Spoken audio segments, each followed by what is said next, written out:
Oi, pessoal. Então, seguindo com as nossas aulas aqui remotas de neurofisiologia, hoje a gente vai conversar um pouquinho sobre plasticidade neuronal ou neural, enfim. Basicamente, nessa aula a gente vai conversar sobre um pouco da origem dos neurônios e das primeiras sinapses do nosso sistema cerebral, né, no nosso córtex cerebral, e também tentar entender como que as nossas sinapses, elas se adequam à nossa vida, enfim, para a gente se transformar realmente em quem a gente é. Isso desde a infância, isso ao longo da adolescência, ao longo da vida adulta, como que a gente se molda, né, e como é que o nosso cérebro vai se moldando às diferentes situações que a gente enfrenta ao longo da vida. Então, para começar a falar sobre plasticidade neuronal, que é, na verdade, o conceito desse rearranjo aí e estruturação neural, a gente tem que falar primeiro como que acontece a origem neuronal, né, essa gênese neuronal. Então, o que acontece exatamente, gente? Existem 3 fases de organização do nosso tecido do sistema nervoso. Então, a gente tem uma fase que é chamada de proliferação celular, que acontece principalmente na 5ª semana de vida ainda intrauterina, e a partir das células, então, a gente tem uma zona marginal e uma zona ventricular, e que é como se fosse um pré-sistema nervoso, né? E aí essas células, elas vão se proliferar a partir de principalmente dessa zona ventricular, e aí a gente tem o que a gente chama de células-filha. Pós-proliferação, e quando há um plano, é como se fosse um plano de clivagem dessas células, elas vão começar a migrar. A migração dessas células, ela vai se dar, então, de modo que vão ser criadas ou estruturadas aquelas 6 camadas que a gente tem do nosso córtex cerebral. E aí, depois de migrado e de se alocado na posição em que realmente aquele neurônio vai ficar, ele vai ter, e na verdade não é o neurônio nesse momento, eles chamam de neuritos, que é como se fosse uma célula, é uma estrutura pré-neuronal, efetivamente, aí é que ele vai se diferenciar de acordo com o padrão, enfim, espaço-temporal, de acordo com a necessidade de sinapse, enfim, e aí vai ter essa questão de acordo também com a expressão gênica. Então, a gente tem um processo de formação do sistema nervoso que inclui essas 3 fases.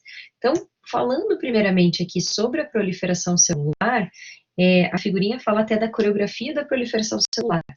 Vejam que a gente tem, então, as vesículas, né, e a parede da vesícula, então a figurinha A ali mostra a zona ventricular, zona marginal, e aí a gente vai ter um plano de clivagem, né, as figurinhas B e C mostram essa proliferação, esse aumento do número de células, e eu posso ter um plano de clivagem que é vertical, como mostrado na figurinha B, e horizontal, como é mostrado na figurinha C.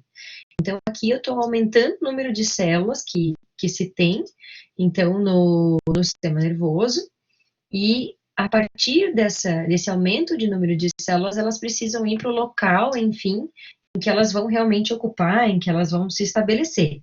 E aí, depois dessa proliferação celular, a gente entra nessa fase aqui, que é de migração celular. Então, vejam que durante o desenvolvimento, a gente tem ali a zona ventricular, a zona intermediária e aquela zona marginal. E aí eu tenho essa migração que vai acontecer saindo, como a proliferação sai de células que tem um plano de clivagem, a partir da zona ventricular, elas vão em direção à zona marginal. E aí vai ocorrendo essa migração, de modo que, se vocês forem perceber a última figura ali do lado direito, nós temos aquela organização que ocorreu por conta da migração celular, 6 camadas que a gente tem lá no córtex que são organizadas. E mais a substância branca, enfim, que era a tal da zona intermediária. Então, o processo de formação e de colocação dos neurônios acontece primeiro por proliferação e segundo por migração celular. Só isso não é o suficiente. Esses neurônios agora, esses neuritos até, eles precisam se especializar dependendo da região né, facilitarem as suas funções de comunicação, enfim, de onde eles realmente ocupam. E aí eles vão precisar se diferenciar. Então, a terceira fase, depois de que a célula, né, já está no seu local, que realmente vai ficar, eu tenho o processo de diferenciação celular. Então, percebam que aqui a gente tem a representação ou a transformação de um neurônio piramidal. Eu tenho, a partir do neuroblasto, eu tenho, então, essa atração aqui por conta dessa molécula ali, a semaforina de 3A, e a gente tem a formação dos dendritos em direção, pelo menos ali, a essa região, e o axônio, ele cresce, enfim, contralateral, né, ele é como se fosse uma repulsa ali, né, ele repele o axônio em crescimento e atrai o dendrito. Aí tem essa característica ali, enfim, do neurônio que ele se chama piramidal. Então, estamos estruturando o nosso sistema nervoso. Eu tenho ali a formação das células, eu tenho a proliferação dessas células a partir daquela zona ventricular, eu tenho a migração para o local onde devem ficar, e aí eu tenho a diferenciação, que é a especialização da célula para garantir a comunicação e, enfim, garantir um adequado transporte, percurso do impulso elétrico. E aí a gente precisa entender agora, nesse próximo passo, como que começam as conexões. Conexões, nesse caso, gente, vulgo sinapse, porque lembram que os neurônios, eles se comunicam através de sinapse. Mas aí vem a pergunta, né, como que é feita a primeira sinapse no sistema nervoso, né? Então, existem algumas teorias aqui que uns estímulos fazem com que aquela sinapse aconteça. E aí tem uma seleção de via, de alvo e o endereço, né? Então tem um objetivo, enfim, eu vou escolher qual que é o caminho que eu vou traçar para que eu faça essa conexão. Inicialmente, quando a gente começa nossas primeiras sinapses no sistema nervoso, eu não tenho sinapses que sejam encurtadas, ou como a gente poderia dizer assim, que um meio do caminho, ou um percurso menor aí, para que a mesma informação seja resgatada. E aí isso vai se desenvolver, enfim, dirigido a um alvo, dirigido a um endereço específico aí, para que aquelas informações consigam ser transmitidas. Então, a formação de sinapse aqui, gente, como está mostrando na figurinha, eu tenho dois aqui, né? Eu tenho um axônio e um dendrito, e percebam ali bem no início da figurinha, do número 1, eu tenho um filopódio. Na verdade, como se fosse um braço do dendrito ali, que está tentando estabelecer uma conexão com o axônio lá, que também está em crescimento. E aí, na figurinha 2 ali, na parte 2 do desenho, vejam que houve uma aproximação celular, e após essa aproximação celular, esse contato ali, ou pelo menos a aproximação, ela levou a um recrutamento dessas vesículas sinápticas, numa zona ali que pode ser uma região que é chamada de fenda, ou ali no caso a membrana pré-sináptica. Nesse momento ela não é ainda uma membrana pré-sináptica, ela só é uma zona ativa capaz possivelmente de liberar esses neurotransmissores.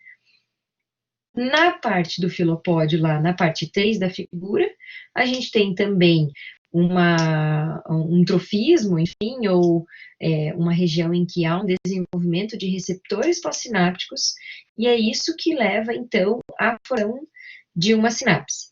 Então, eu tenho primeiro uma aproximação entre neurônios, eu tenho a facilitação, né, da progressão de vesículas sinápticas ali para uma região que, no caso, vai se tornar um terminal pré-sináptico, e um agrupamento de receptores na região oposta ali, que vai se tornar o terminal pós-sináptico. E aí eu já tenho uma primeira, enfim, forma de comunicação e de contato, então, entre duas células. Então, por que isso acontece, ou como que isso acontece, né? Então, esse cone de crescimento, enfim, ele entra em contato com o seu alvo, e daí isso vai, o cone de crescimento a saber aqui, né? Diga-se, por exemplo, o filopódio, e aí o seu alvo, naquele caso da figura anterior, era o axônio daquela outra célula. O que eu tenho de exemplo aqui, e é só para mostrar para vocês como que tudo isso acontece, o que a gente tem no Smart gráfico aqui da sequência de acontecimentos é da formação da comunicação entre o neurônio motor e a placa motora, na verdade, o neurônio motor e o músculo esquelético. Então, como que acontece, né, a primeira sinapse, o que vai acontecer? A gente tem uma secreção de uma substância que chama agrina, e essa agrina é que, junto com o receptor que é chamado de MUSC, vai se comunicar, vai agir em conjunto com ele, vai se comunicar com essa terceira molécula, então a gente está falando da agrina, do MUSC, e agora no terceiro com essa rapsina, e é a rapsina que traz os receptores de acetilcolina para terminal, né, para a parte mais externa da célula, para que ele possa receber aquela acetilcolina que estava sendo liberada pelo terminal pré-sináptico, e nesse caso, do neurônio motor. Eu tenho também que a possibilidade, a entrada de cálcio, ela auxilia muito nessas mudanças do terminal pré-sináptico, enfim, e nessa aderência do pós-sináptico. Vamos dar uma olhada na figurinha, para a gente tentar entender como que funciona. Então, a primeira sinapse na placa motora vai acontecer.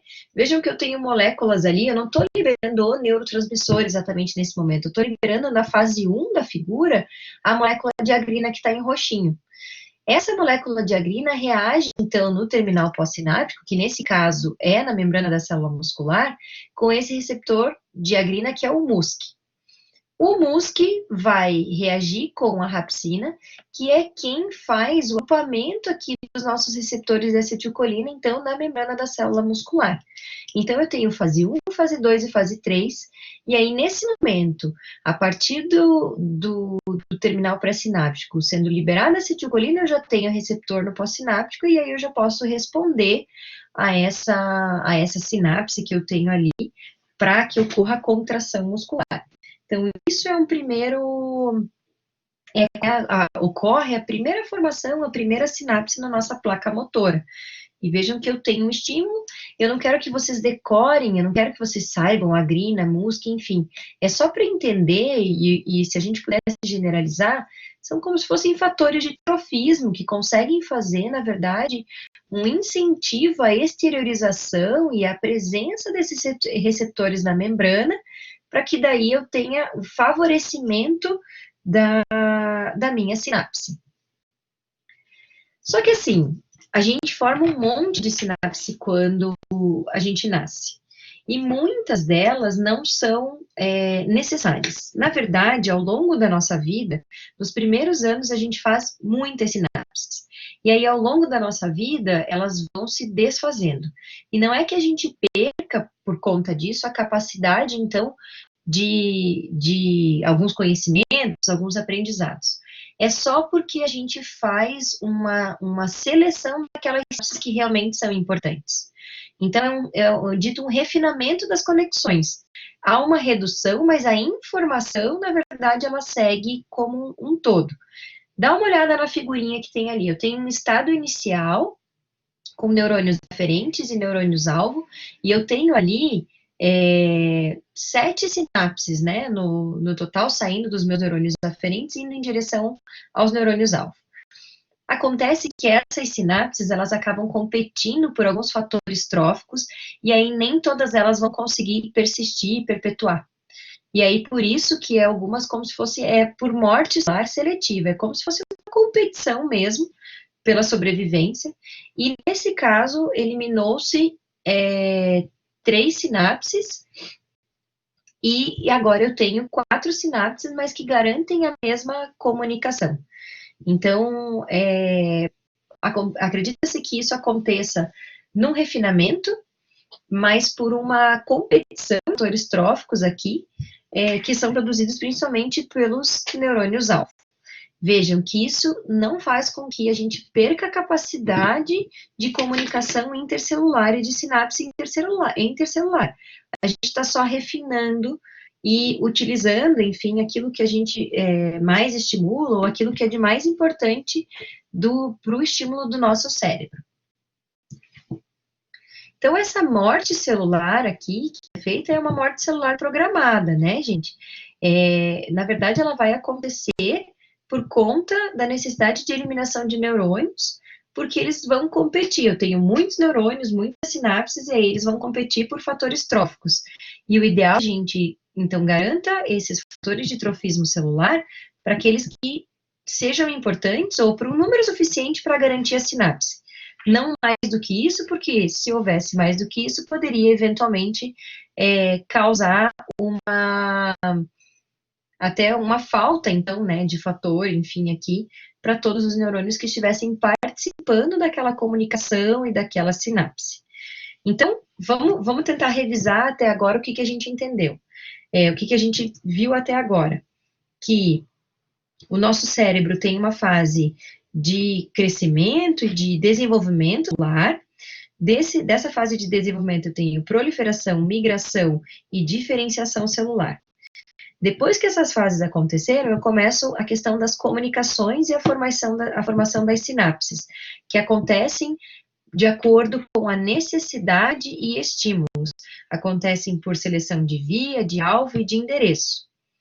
E depois que essa sinapse já foi tornada, foi criada, enfim, ou que bilhões de sinapses foram criadas, aí é o momento de refinar aquelas que realmente vão necessitar ou que a gente precisa manter. E aí acontece, então, essa questão da morte celular programada, que é parte desse refinamento que a gente tem de sinapses neuronais, para um adequado funcionamento aqui, uma adequada utilização das nossas neurotrofinas aqui, que são os fatores tróficos.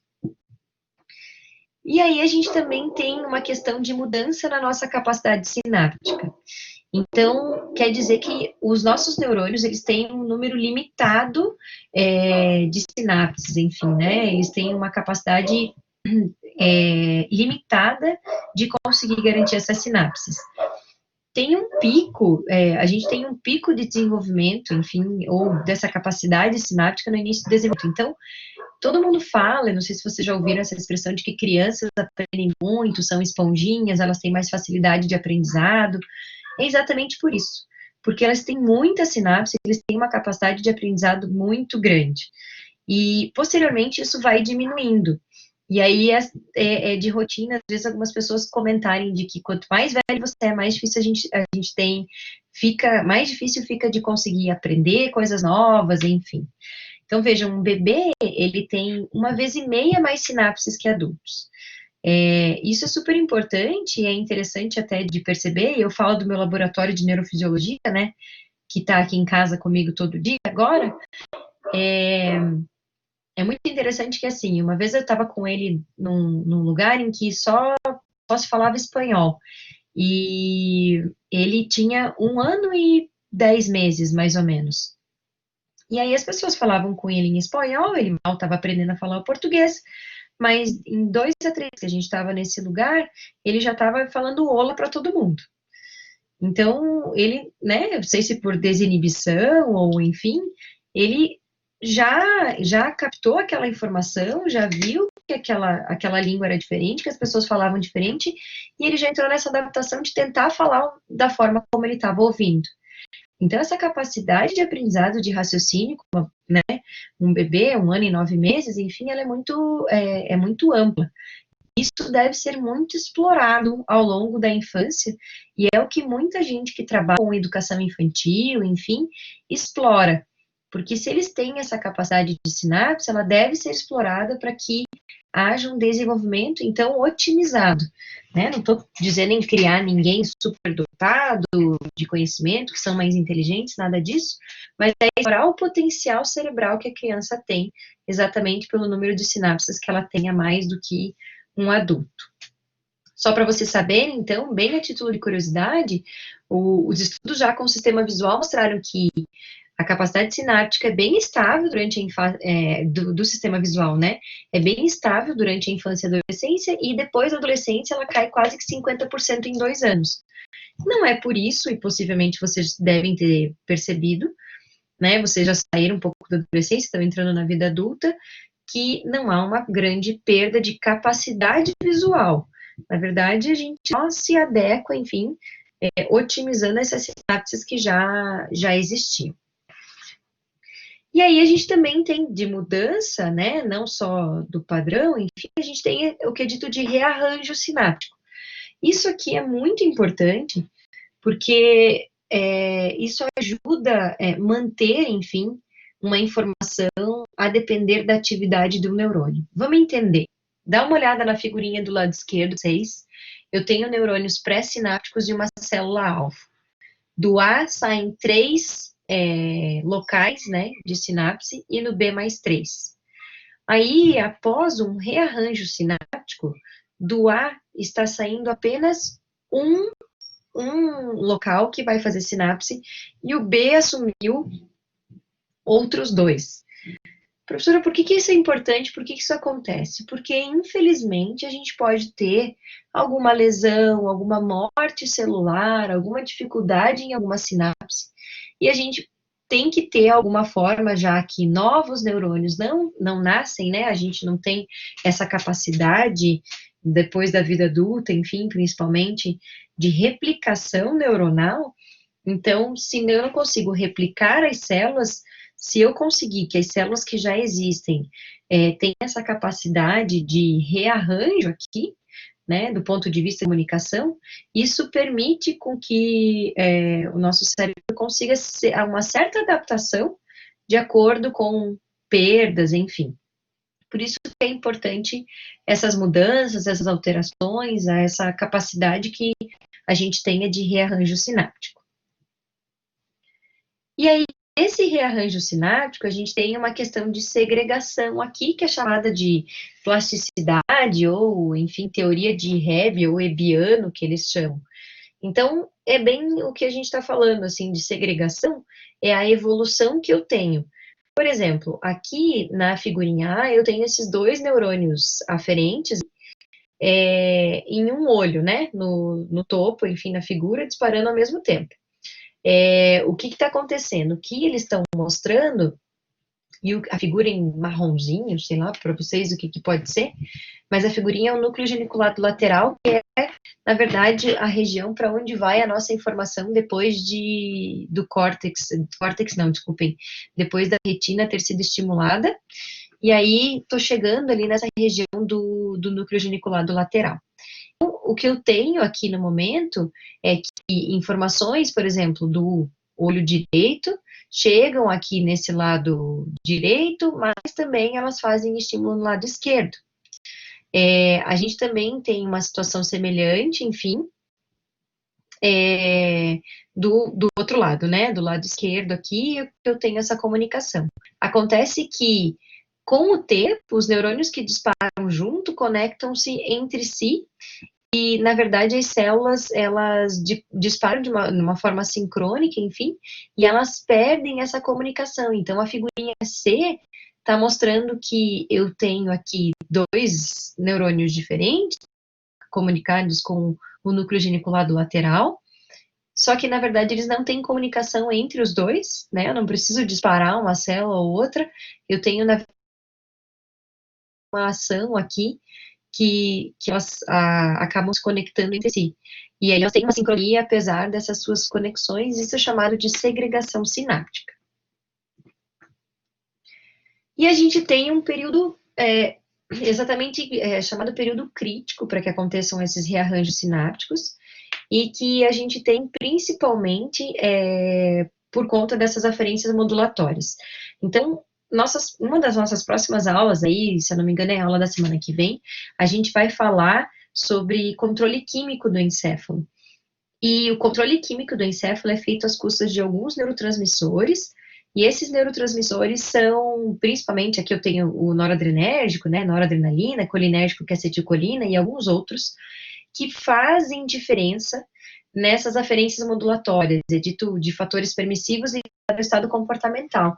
Então, o rearranjo sináptico, ele também acontece em resposta a esse estímulo químico do encéfalo que acontece às custas do funcionamento, principalmente, que a gente vai falar, de áreas ali de encéfalo mais basal, então prosencéfalo basal, locus cerúleus, a gente tem substância nigra e outras, enfim, que são responsáveis por liberar esses neurotransmissores e que vão também doar o crescimento, a localização, o arranjo sináptico que a gente vai ter lá no nosso sistema nervoso. Então, entrando agora exatamente na aula, naquilo que a gente precisa entender, a definição de plasticidade neuronal ou neural é a habilidade dos neurônios alterarem forma e função em resposta a alterações do ambiente. Então, a gente já sabe, ninguém é igual a ninguém. E isso, ninguém é igual a ninguém, porque a gente tem uma resposta do nosso encéfalo às custas do ambiente em que se nasceu, das custas, primeiro, da carga genética dos seus pais, apesar de a gente às vezes não querer dizer que a gente é parecido com os nossos pais, infelizmente ou felizmente, a gente tem sim um encéfalo que tem muita carga genética que define essa resposta e define quem nós somos como pessoas. Mas não basta a carga genética, o ambiente, o estímulo externo, enfim, ele molda a pessoa exatamente para aquilo que ela precisa, para ela se encaixar, para que ela seja o necessário para o ambiente dela. E aí o neurônio ele tem essa habilidade de alterar, então, a sua forma em função em resposta às alterações do ambiente. Então, é função neuronal ali, esse circuito local que tem no cérebro, e a alteração funcional desse circuito que a gente tem, ela vai ser em resposta, ela vai ter uma alteração na resposta e vai influenciar, inclusive, outros neurônios. Então, o que eu preciso que vocês entendam daqui? Que o nosso cérebro, ele se molda de acordo com estímulos, de acordo com quem a gente se torna, e hoje a gente é quem a gente é, exatamente por essa capacidade de moldagem que a gente tem do nosso sistema neuronal, e para isso estímulos são muito importantes, enfim, e é por isso que precisa se estudar muito isso em crianças. A gente tem uma alteração nas forças das conexões sinápticas. Então, o que acontece? A resposta dos neurônios vizinhos ali, que são ativos ou ativados pelo evento externo ou por trofismo, enfim, ela vai ser liberada, vai acontecer pelo estímulo. E isso é essencial à formação do cérebro. Então, quando eu falo que eu coloquei meu filho num colégio para que ele já aprenda, né, 2, 3 línguas, enfim, basal, é porque realmente eu estou tentando alterar a força sináptica dele para que ele entenda que aquilo para ele é normal e a sinapse dele seja forte o suficiente e de um caminho encurtado, né, insuficiente, é como se ele pegasse uma trilha, enfim, encurtando o percurso para que ele consiga resgatar as informações. Isso é essencial ao cérebro, e é isso que a gente faz quando a gente estuda. A gente altera a força das conexões sinápticas, e quanto mais a gente estuda, mais a gente altera, e por isso que a gente consegue resgatar as informações de forma mais fácil. Esse é um grande exemplo do porquê que plasticidade neuronal é importante. E aí, essa plasticidade nos permite criar circuitos que são únicos. E aí a gente consegue aquisição de conhecimentos e habilidades, recuperação após injúria cerebral, mas também nem sempre bom, né? Então, a plasticidade neuronal nem sempre é boa, porque ela pode criar certos vícios de comunicação que geram equívocos de reação, por exemplo, dor, ou comportamentos mal adaptativos, que é o que eu vou explicar um pouquinho para vocês. Então, neuroplasticidade durante o desenvolvimento cerebral. Então, isso é super importante, é uma coisa fascinante de estudar e entender. Quem gosta de pediatria e se imagina pediatra, isso é uma coisa muito importante a ser estimulada. Então, os circuitos básicos do cérebro geralmente, né, gradualmente vão surgindo e se durante o desenvolvimento. Mas o cérebro em desenvolvimento, ele vai ter que formar circuitos, e quando eu falo circuito, é circuito elétrico mesmo, né, da sinapse, pensando no impulso elétrico. Ele vai ter que criar um circuito que é funcional, e que vai se desenvolver para diferentes circuitos, desfechos, enfim, e porque está utilizando a informação do ambiente para sua própria construção. Então, eu tenho uma carga genética e eu tenho a informação do ambiente. O que é importante a gente saber?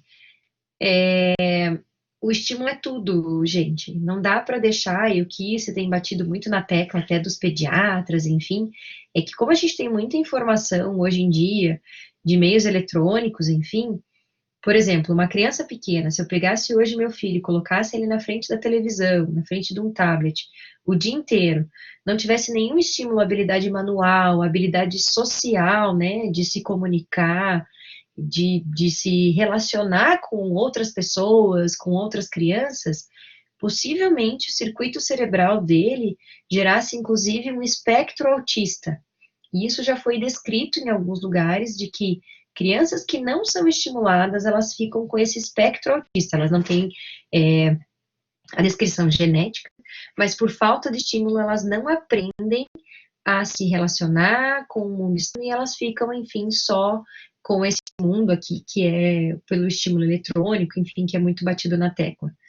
Então, isso é super importante, estímulo desde pequeno é muito importante, e todo e qualquer estímulo, porque como eu mostrei no slide anterior, estímulo gera circuito, e circuito vai se tornar único, e ele ajuda a aquisição de conhecimentos e habilidades.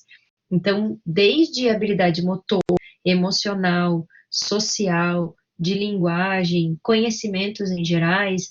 Então, tudo que se puder fazer durante o período em que há uma grande informação, um grande número de sinapses, e expor essas crianças, enfim, esses futuros aí adultos, né, vamos chamar assim, vai facilitar e vai preparar esse cérebro para uma vida com maior facilidade do ponto de vista de funcionamento cerebral e que se adeque, enfim, né, dentro das suas necessidades, e que ele consiga pelo menos ter essa especificidade para o ambiente em que ele vive.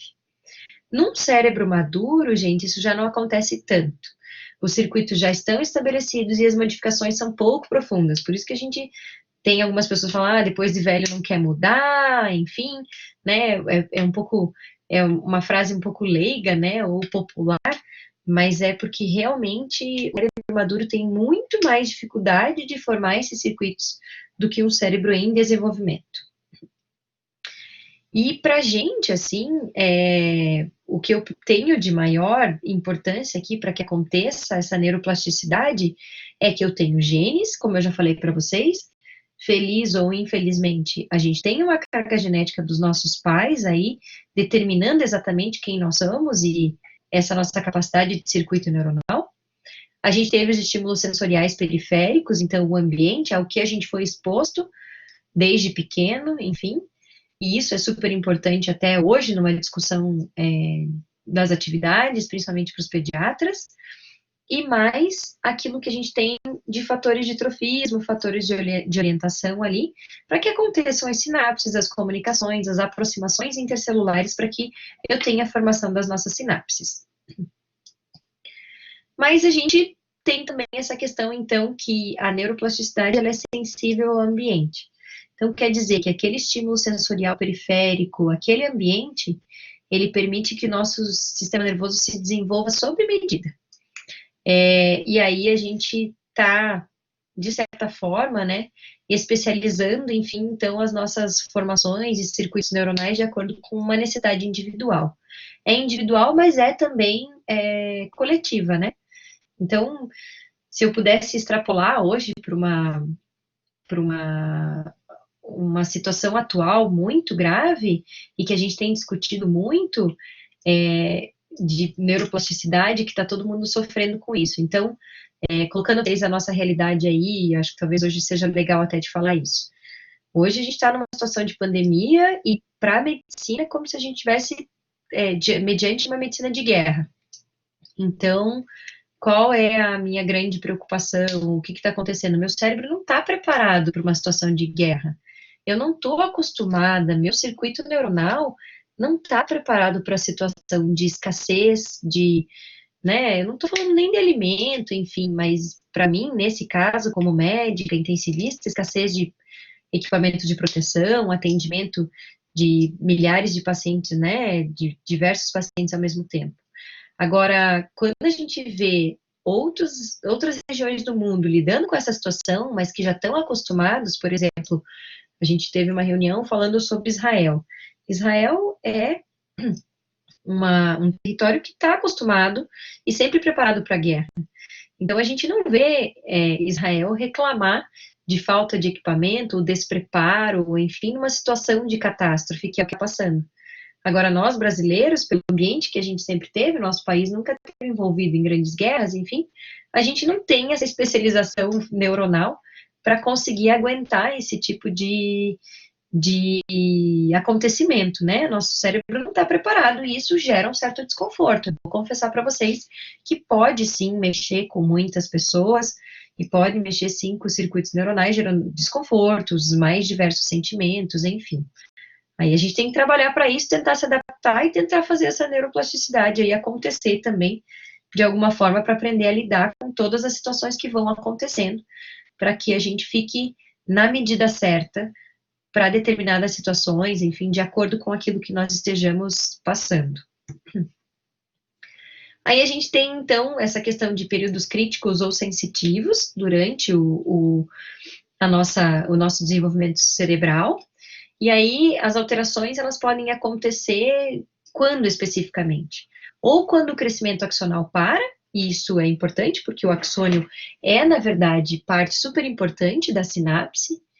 Aí ela também, o período crítico é no amadurecimento da transmissão sináptica, que a gente precisa de neurotransmissor, a gente precisa de receptor, de vesícula liberando o neurotransmissor na fenda, e se eventualmente a ativação cortical é restringida, né? Então, essa ativação cortical, ela acontece por estímulo sensorial, mas a gente também tem algumas sistemas, enfim, de ativação química, né? Modulação química do cérebro, e essa modulação é muito importante para estímulo, enfim, para comunicação intercelular. Então, em resumo aqui, a neuroplasticidade durante o desenvolvimento ela é essencial ao desenvolvimento normal do cérebro. Se a gente for pensar, o cérebro é bastante grande, é complexo e o desenvolvimento é lento. Se vocês tiverem contato com alguma criança e verem que, assim, ele vai devagarzinho, ele né, a criança quando nasce, ela mal consegue contrair os músculos, ela é toda flácida. E aí, ao longo dos primeiros anos de vida, o conhecimento e o crescimento é exponencial. E isso é muito interessante de ver. A maturação ela é lenta, mas o crescimento ele é complexo, ele é enorme. E aí a gente tem que entender que esse crescimento ele vai ser sob medida para aquele determinado ambiente. E aí ele é sob medida, mas ele pode ir se moldando conforme as alterações do ambiente que vão acontecendo ao longo da vida. Então, falando sobre os ciclos da vida, a gente tem duas fases, assim, teoricamente importantes, que a gente vê que muda o circuito cerebral e que é em resposta, principalmente uma resposta hormonal.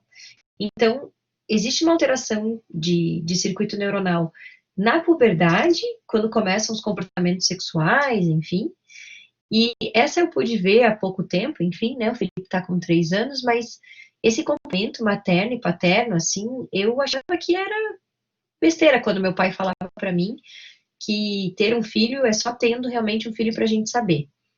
Pessoal, de fato, é meio velho, né, falar isso para vocês, mas de fato, só quem tem um filho realmente consegue entender o que é a sua cabeça, o cérebro, né, você com os seus pensamentos após o nascimento de um filho.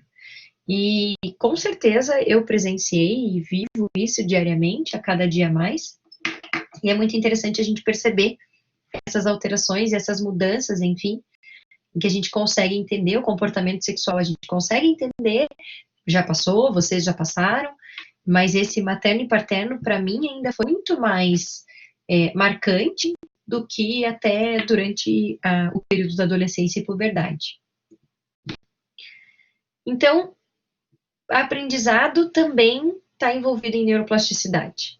Isso aqui é super importante, por isso que eu acho fascinante estudar neurofisiologia, porque além de ser importante para vocês na matéria de neurologia, se você leva alguns conhecimentos para frente, assim, você consegue entender qual que é o melhor processo para você estudar, para você aprender, para você conseguir sair um bom profissional da faculdade.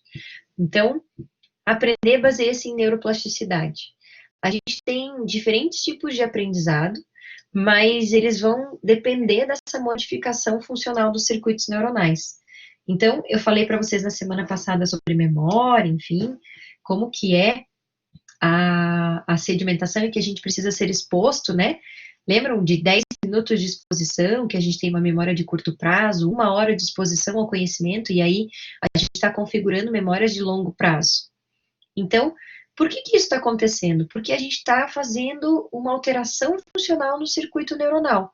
E aí a gente está fazendo com que aquela informação fique mais fácil, ou talvez mais difícil, de ser resgatada, eventualmente, quando a gente tente lembrar dessas informações. Então, quando a gente fala em neuroplasticidade e aprendizado, eu tenho que uma entrada, enfim, para um neurônio aqui, né, a fonte de entrada para o neurônio, ou grupo de entrada, intensamente estimulada. Então, vamos lá, estou estudando várias vezes, por um breve período, mais tarde, estímulos devem ser efetivos ou produzir maiores respostas. Então, quer dizer que eu estou fazendo uma amplificação da resposta. Então, eu tenho uma entrada neuronal, eu faço uma sinapse, eu faço mais uma, e eu vou amplificando a resposta. Sendo que, nessa forma, ou a consequência disso é que vai acontecer uma alteração sináptica que dura de minutos a horas ou até mais tempo, e aí acontece o que a gente chama ali no final de potencialização a longo prazo. E aí a figurinha vai mostrar melhor aqui para vocês, para entender. Então, vamos olhar. O número 1 da figura tem o quê? Uma situação de antes da indução da potenciação de longo prazo. Então, o que eu tenho? Terminal pré-sináptico, pós-sináptico, e o que eu quero que vocês vejam ali é a quantidade de receptores que eu tenho nessa região. Eu tenho uma quantidade também de neurotransmissores. Quando acontece uma indução, então, aqui de uma potencialização, né, eu vou ter entrada de cálcio. Essa entrada de cálcio aqui, gente, com inclusive liberação do neurotransmissor, ela faz um estímulo, ou ela acaba fazendo uma... Puxa, gente, perdi a palavra. Ela chama, né? É uma atração para outros neurotransmissores. E aí, ele está mostrando, enfim, essa ativação do receptor NMDA. E ele está vindo para a minha membrana celular, aqui, pós-sináptica. E aí, como a gente pode perceber na figurinha número 3, é que após a indução, então, vários estímulos, eu tenho muito mais neurotransmissores na minha membrana pós-sináptica do que eu tinha antes dessa indução. Mais neurotransmissores podem receber mais, mais receptores podem receber mais neurotransmissores. Então, percebam que, inclusive, nesse momento, possivelmente por aumento de fatores tróficos e por potencialização mesmo da sinapse, eu tenho mais neurotransmissor dentro de vesícula e mais receptor.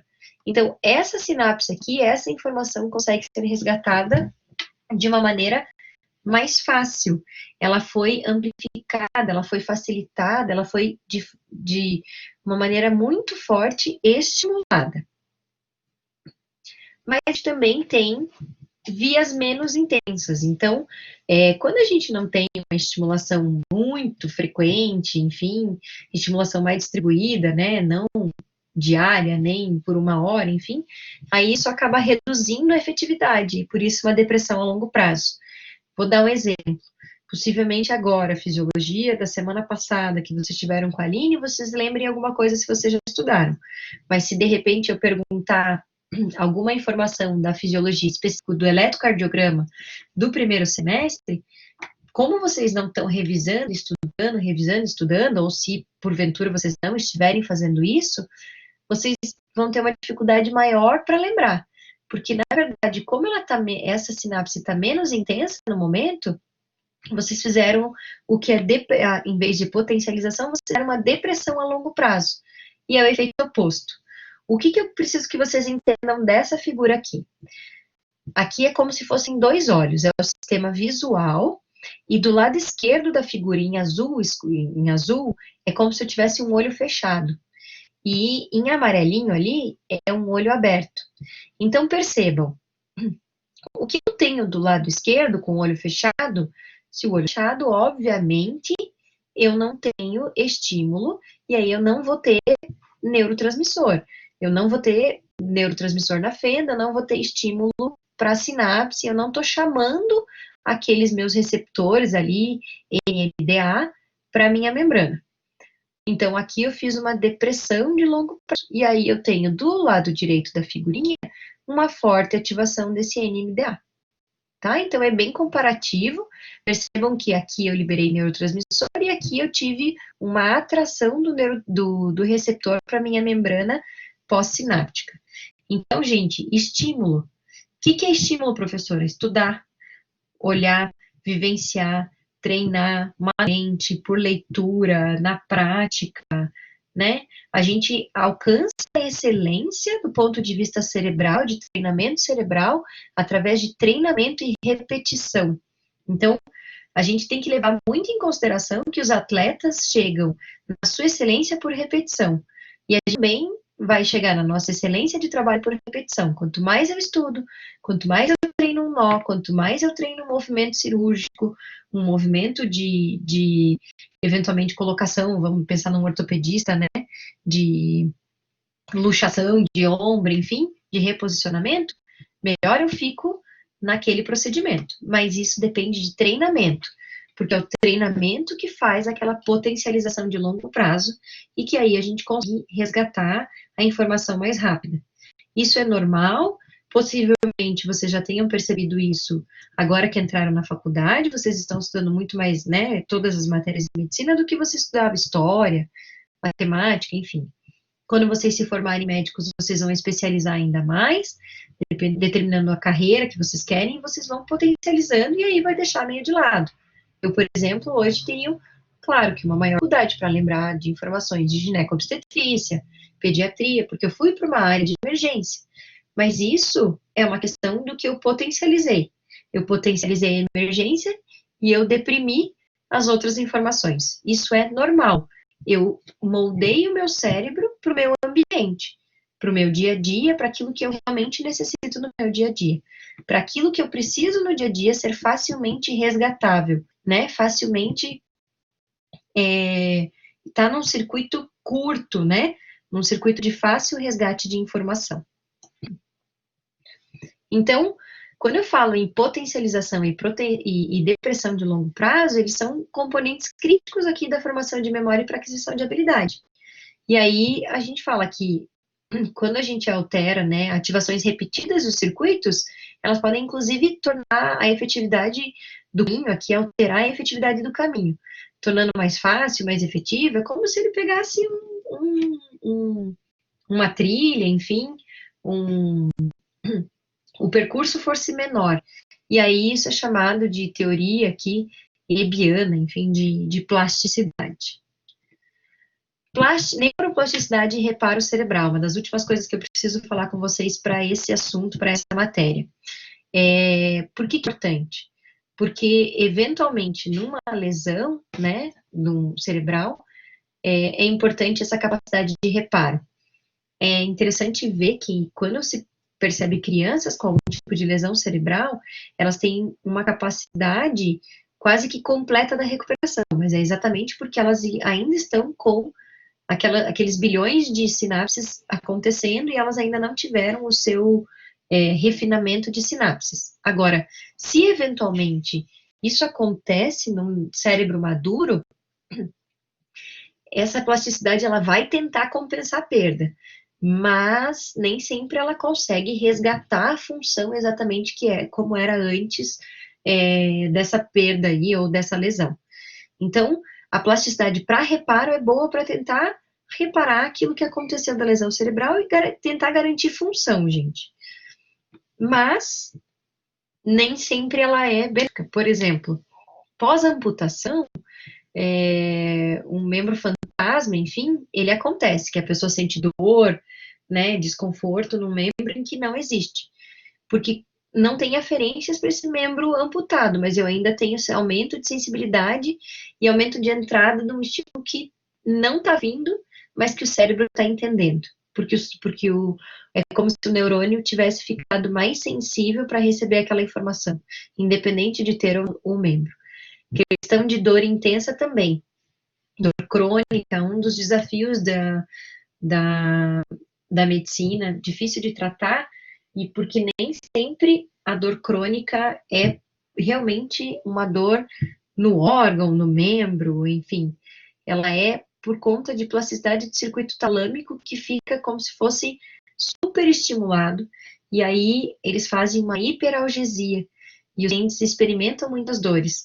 Isso é importante entender, porque nesses casos, os tratamentos, eles não são exatamente com analgésicos, e sim com antidepressivos ou alguma medicação que consiga fazer o controle exatamente desses circuitos talâmicos.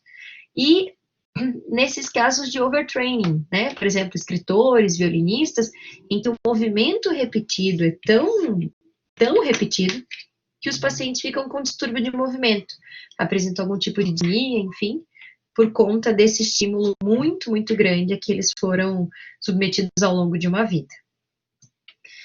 Então, pessoal, para a gente lembrar aí, entender o porquê, que a gente falou nessa aula, e que eu acho super interessante, super importante para vocês, foi de plasticidade neuronal.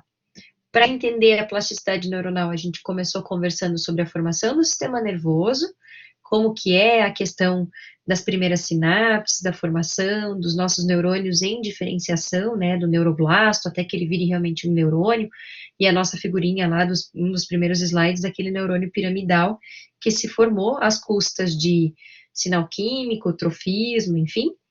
E aí, além disso, a questão da aproximação celular para que as primeiras sinapses, elas aconteçam. Então, a gente tem a formação de sinapses, bilhões delas já desde a infância, e aí essas sinapses, elas vão, ao longo da vida, se redefinindo ou, na verdade, se refinando, de uma forma que a carga genética, a influência externa, ela molda, ajuda a moldar essas sinapses que vão ser importantes para que o cérebro ele seja de acordo com aquilo que seja necessário para o ambiente em que se vive. Então, o encéfalo, ele é igual ao que a gente tem de carga genética, mais aquilo que a gente sofreu de influência ambiental, e aí a gente responde a isso. E aí a plasticidade neuronal é exatamente essa capacidade que a gente tem, ou que nossos neurônios têm, de se moldar e mudar as conexões neuronais, os circuitos de acordo com estímulos. Seja porque a gente vai ter ciclos da vida de desenvolvimento, seja porque a gente vai aprender alguma coisa, vai treinar para que a gente tenha habilidade, seja porque houve algum dano e esse dano precisa ser reparado de alguma forma. Então, ela é importante, nem sempre ela é boa, né? Nem sempre ela é benéfica, porque ela pode sim trazer alguns erros, como eu dei o exemplo para vocês ali do membro fantasma, e também da questão do overtraining e distúrbio de movimento daquelas pessoas que fazem movimentos em repetição. Então, um adendo para terminar a aula, juntando com a aula da semana passada, estudem, se exponham ao conhecimento. Infelizmente, não tem nada comprovado diferente disso que vai fazer com que vocês consigam aprender o máximo de cada coisa. É estudar, repetir, não dá para ser só uma vez por 10 minutos. Para que, de fato, vocês aprendam aquilo que vocês estão tendo na faculdade, vocês precisam estudar, ler, escrever, fazer exercício, da forma que vocês preferirem, que vocês já devem ter se adaptado para essa informação. Mas isso é muito importante. Eu vou disponibilizar essa aula, e aí eu vou colocar também no Blackboard um artigo. Ele é antigo, mas ele fala um pouquinho sobre a plasticidade, porque o capítulo do livro não é tão bom, né? O Guyton nem fala sobre plasticidade neuronal. Aí eu tenho no BER, sim, no livro lá eu tenho um pouquinho de informações sobre isso. Mas o artigo ele fala algumas coisas interessantes também que eu acho que é válido. E bons estudos para vocês e a gente se encontra amanhã, enfim, então, na hora da nossa aula, tá, pessoal?